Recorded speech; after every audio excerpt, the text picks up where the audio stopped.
back to the vlog. I have just washed my fringe, so you've got to excuse that. But we arrived in our destination last night at 2 a.m. It is this morning at 2 a.m.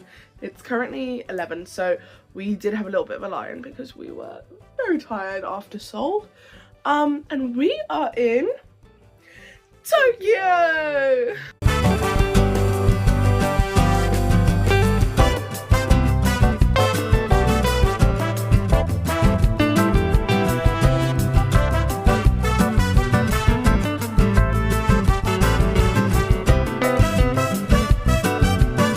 Tokyo, Japan's busy capital, mixes the ultra-modern and the traditional, from neon-lit skyscrapers to historic temples.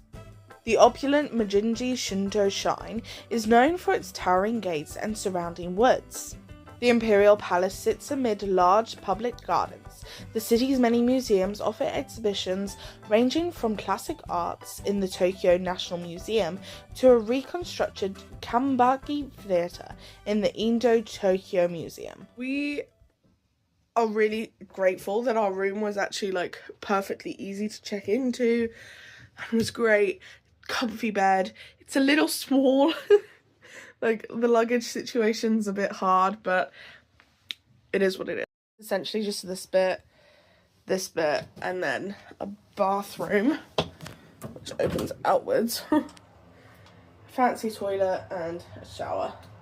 That's all you need. Fortunately, it is raining, and this is all I have, so...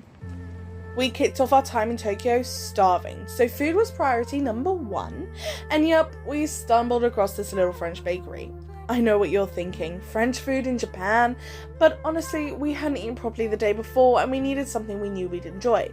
It was warm, buttery, and exactly what we needed to get going.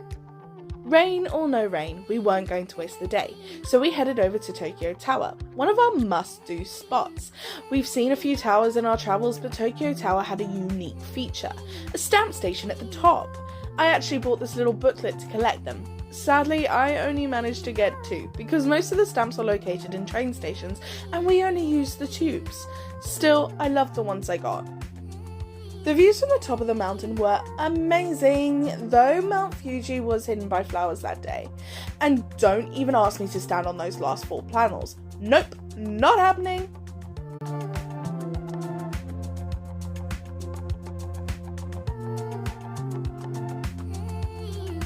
Next up was the Tokyo subway. We picked up a 72-hour pass and highly recommend it. It's so worth it. The Tokyo Metro is exactly what everyone says. Clean, fast, and incredibly efficient. Just don't get in the way. Locals know where they're going. We made our way to Shibuya and braved the rain. This area is so full on. Lights, people, sound, everything. It's a full sensory experience. We dropped by the Pokemon and Nintendo stores too. I'm more of a Nintendo girly. Mario over Pikachu any day. But it was fun to see both. Neither of us are huge fans, but it was still such a cool slice of pop culture to explore. Alex even bought me this mystery magnet, and we were so relieved when we pulled out Mario. Any other character, and I don't know what I would have done. And lunch. And surprise, it was Italian. Boring. I'm actually trying sake, and Alex is having a Mexican drink, eh? But let me explain. We had just come from Seoul and we were still craving some of our comfort Western food. I tried sake for the first time and was obsessed. So sweet and smooth. We had pizza, it was delicious, and it totally hit the spot. That afternoon we did a little shopping. I wasn't dressed for Tokyo's chilly spring weather, and then circled back to Shibuya Crossing for a full nighttime experience. It's smaller than you'd expect, but it's still electric.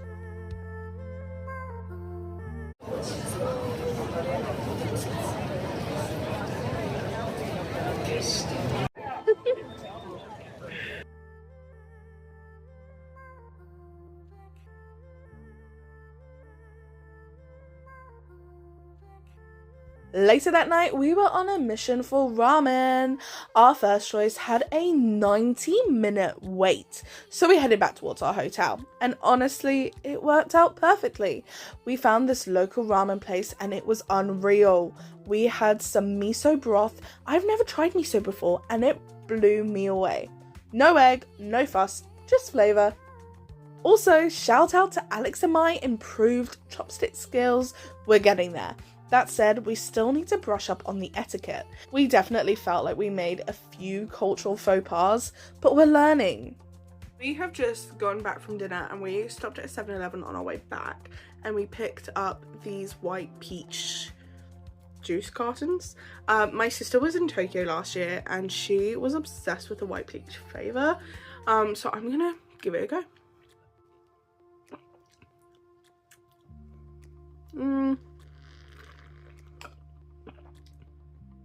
It makes a weird noise, the straw, when I drink from it.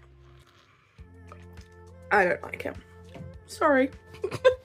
I have been fancying apple juice for like the last 2 days and all they have in the shops is green tea. And so I get gaslit into thinking that it's apple juice and then it's green tea. But it's fine. We also got ice cream because our hotel offers free ice cream. The next day, Disneyland! And I don't just mean Disneyland, we did Disney Sea in the morning and Disneyland in the afternoon. We've already done Disney World Florida, so this was a fun comparison.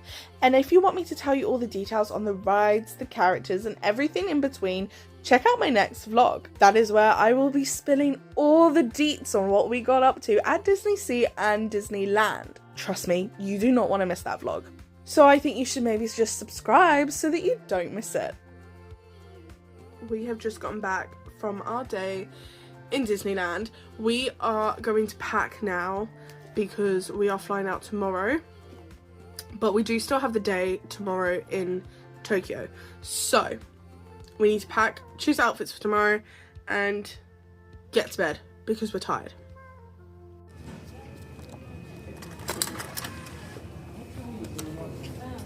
Our final day in Tokyo, we packed up and left our bags at the hotel and then finally made it over to Old Town Tokyo, which we'd skipped earlier because of the rain. We headed over to Nakaminsi Street and Sensoji Temple, and yes, it is insanely crowded.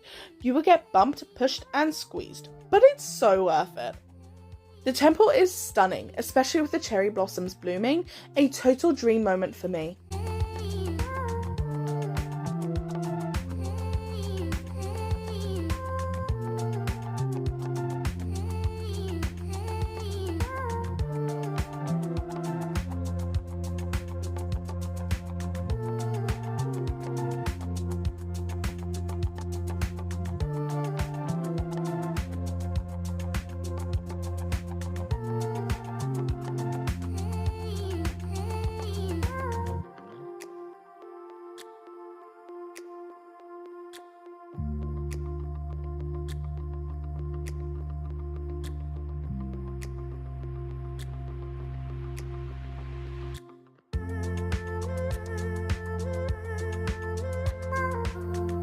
We explored the gardens, soaked in the atmosphere, and then snack time. We grabbed some of the most delicious chocolate strawberries, followed by one of our favourite meals of the trip, katsu chicken. The place was packed and we got a table and it was so worth the wait. Crispy, flavourful, better than anything I've ever had back home. And BTW, I'm so proud of myself. Trying more Japanese food, even though I don't fully know what is in it, I can be a little bit picky, but everything that we had in Tokyo was so tasty.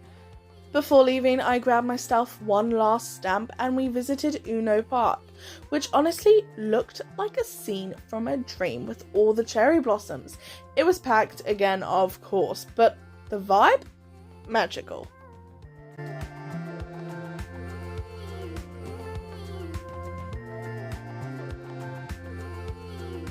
We stopped by 7-Eleven and I'll be honest, they're great, but I still think Thailand's 7-Eleven is elite.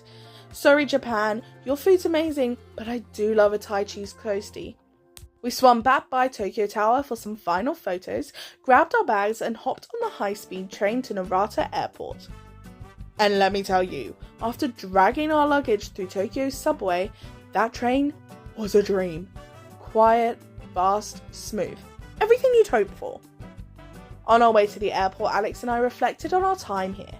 Tokyo is one of those cities I've always dreamed about visiting for years. I was nervous that it wouldn't live up to the hype, but it definitely did. It's a city that's fast and chaotic, yet so rich in tradition and culture. We only scratched the surface of Japan this time, but it's left us desperate to come back and explore more. Kyoto, we've got our eyes on you. Before we boarded, we had one final meal, steak skewers and garlic rice. It was the perfect send-off. Now, the end of our time in Tokyo, and we have really loved our time here, but we are leaving. If you think you know where we are headed next, put it in the comments. To let you know, we are gaining an entire day. It is 8 PM on the 31st of March today, and tomorrow, when we land, it will be 9 AM on the 31st of March. And we'll see you there. Bye! Thank you for coming along on this Tokyo adventure. Don't forget to like, comment, and subscribe, and check out the next vlog for all the Disney magic.